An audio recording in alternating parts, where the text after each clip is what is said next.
News 18 के social media platform पर, digital platform पर आपका बहुत बहुत स्वागत है। ये वाहिद अली का देश है। वाहिद अली हनुमान भक्त कहलाते थे, लखनऊ के वो थे। उनकी कुछ लाइनें जो आज बहुत ज़रूरी हैं। दोनों ओर लिखा हो भारत, सिक्का वही उछाला जाए, तू भी है राणा का वंशज, फेंक जहां तक भाला जाए, इस बिगड़ैल पड़ोसी को तो फिर शीशे में ढाला जाए। मैं सिर्फ 3-4 लाइनें कोट कर रहा हूँ। आखिरकार शीशे में ढालने का काम हो चुका है और दो महत्वपूर्ण तथ्य हैं जिनको लेकर अब हम भी बात करेंगे। एक कि भारत ने, जैसे हमने अभी वीडियो में आपको एक जानकारी दी कि भाई 26/11 के टाइम हम बोल रहे थे हमारे साथ ये हुआ, हमारे साथ ये हुआ, हमारे साथ ये हुआ। इस बार हमने पूरी दुनिया को पहले ही बताया कि हमारे साथ ये हुआ है और हम इस तरह से रिटेलिएट कर सकते हैं। तमाम जो वैश्विक नेता हैं उनसे चर्चा की गई है, रक्षा मंत्री ने चर्चा की है, एनएससी की अगुवाई में पूरा ऑपरेशन हुआ है, सभी को इस बात की जानकारी दी गई थी। इससे और बेहतर तरीके से समझेंगे। सर, इस बार रणनीति बदली है।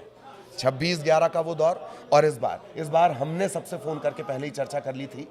इसे ये तो नहीं कहेंगे कि हमने दुनिया का समर्थन प्राप्त करने की कोशिश की, पर इसे ये ज़रूर कहा जाएगा कि हमने दुनिया को बता दिया था हमारे साथ ये हुआ है जो नहीं होना चाहिए था। ये इसमें आपको क्या लग रहा है? देखिए, कितना दुनिया के सामने बातें बताई जाएं, कितना बार बार ये सबूत पेश किए जाएं, और दुनिया भी क्या है। कल विदेश मंत्री जयशंकर ने कहा कि यूरोपियन कंट्रीज़ को देखना चाहिए कि वो हमारे पार्टनर बने, प्रीचर ना बने। तो बड़ी मैसेजिंग थी। आप यूरोपियन कंट्रीज़ के पास जाएं, उनसे गुहार लगाएं कि बताएं कि देखिए पाकिस्तान क्या कर रहा है, तो वो कुछ करते हैं। आप अमेरिका के पास जाएं, अमेरिका को बताएं कि देखिए पाकिस्तान ये कुछ क्या आतंकवाद फैला रहा है, आप कुछ करें। पिछले 25 साल में अमेरिका ने भी कुछ नहीं किया।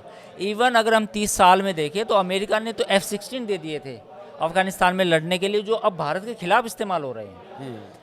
जो F-16 है, अमेरिका ने अफ़गानिस्तान की जिहाद के लिए दिए गए थे, लेकिन अब उनका इस्तेमाल कहाँ हो रहा है? उनका इस्तेमाल इंडिया के खिलाफ हो रहा है। तो दुनिया को बता के भी हम ऐसा क्या कर पाए, या बता भी देंगे तो क्या हो जाएगा?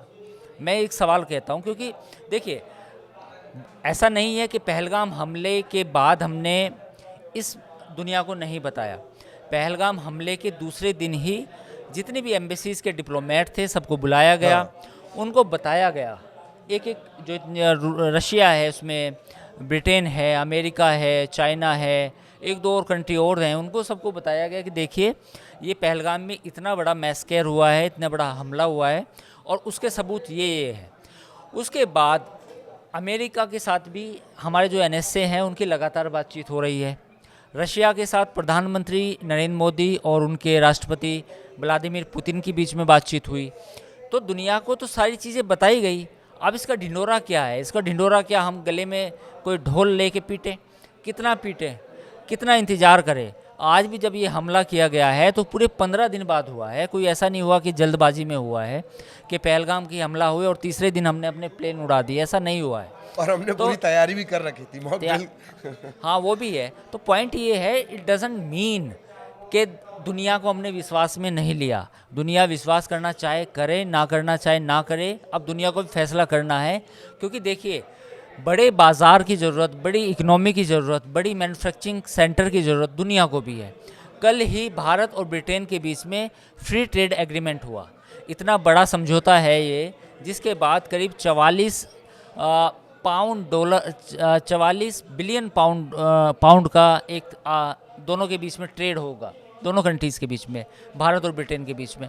तो दुनिया अब चाहती है इंडिया को कि भाई अब इंडिया बड़ी मार्केट है, यहाँ सामान बिकेगा भी, आपका सस्ता बन भी सकता है और इंडिया से सामान लिया भी जा सकता है। ऐसे में अब इंडिया कितना लोगों के सामने गिड़गिड़ाए। तो मुझे लगता है कि इस बार थोड़ा डिसिसिव अप्रोच था।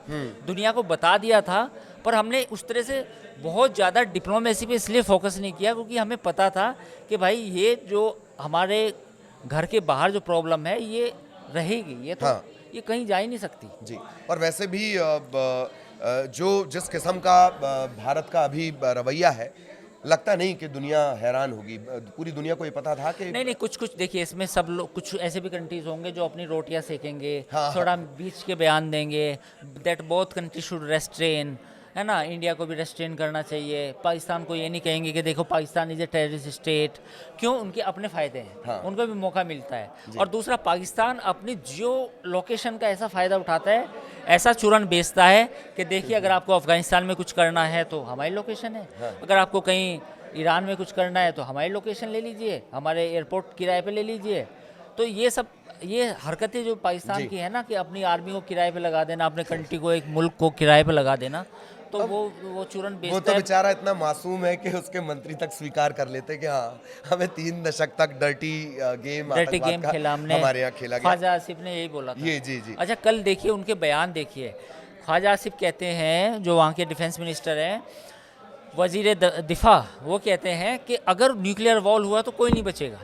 मतलब अगर न्यूक्लियर वॉर हुआ इंडिया बीच में, तो ये पाकिस्तान ये कह रहा है कि हम तो मरेंगे सनम, ये पूरी जो कायनात है, पूरी धरती जो है, पूरा गोला जो है, ये पूरा गोला ही बर्बाद कर देंगे।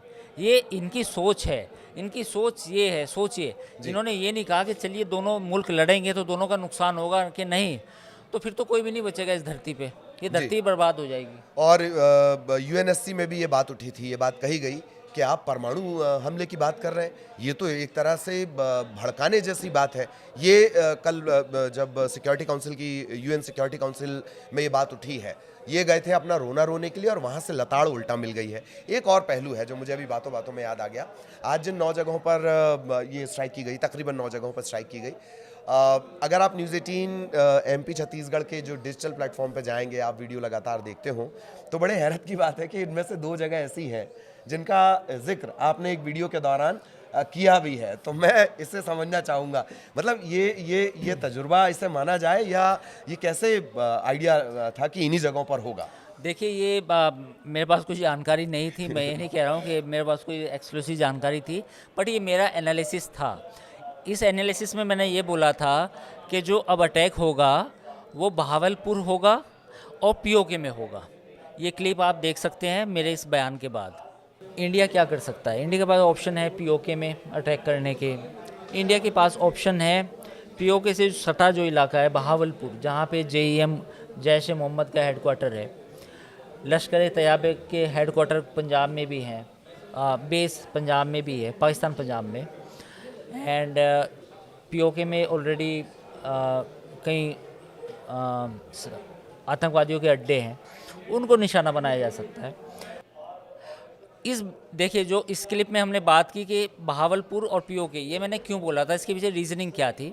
इसके पीछे रीज़निंग ये थी कि मुंबई हमले के बाद जितने भी अटैक्स हुए हैं वो लश्कर तैयबा या उसके ऑफशूट ऑर्गेनाइजेशन से हुए, यानी से जुड़े हुए संगठनों से हुए हैं। तो वो जितने भी ऑर्गेनाइजेशन है उनका सबका हेडक्वार्टर, या जो उनको इंस्पिरेशन मिलती है, मोटिवेशन जो मिलता है, ट्रेनिंग मिलती है, वो बहावलपुर से मिलती है। तो मेरा ये लॉजिक था कि इस बार शायद इंडिया बहावलपुर को ही टारगेट करेगी, चाहे वो पंजाब में उसको जाना पड़े, पंजाब जो पाकिस्तान पंजाब है वहाँ भी उसको टारगेट करना पड़े, तो वो बहावलपुर को चुनेगी, नंबर 1। नंबर 2, पीओके का जो इलाका है, मैंने तो हालांकि स्कार्दू का नाम भी लिया था, बट स्कार्दू से हम पहले ही आगे। जितने भी ये इलाके हैं ये थोड़े डीप इनसाइड हैं पाकिस्तान के ऑक्यूपेशन में, ये भारतीय सीमा से बिल्कुल सटे इलाके नहीं है। तो ये 200, 300, 250 किलोमीटर दूर भी है। तो मुझे इस बात की उम्मीद थी कि इस बार शायद जो पेनिट्रेशन होगा वो डीप होगा। तो ये एनालिसिस मेरा इसलिए था क्योंकि बॉर्डर के पास जितना भी इलाका था पिछले 2-3 सालों में पाकिस्तान ने वो खाली कर लिया था। तो ये इसके पीछे ये रीजनिंग थी। बिल्कुल बिल्कुल, और आखिरकार इसी तरह का हम देख रहे हैं। इसी तरह बाकी के पहलुओं पर भी हम आपको डिटेल में बताते रहेंगे। फिलहाल इतना ही, नमस्कार।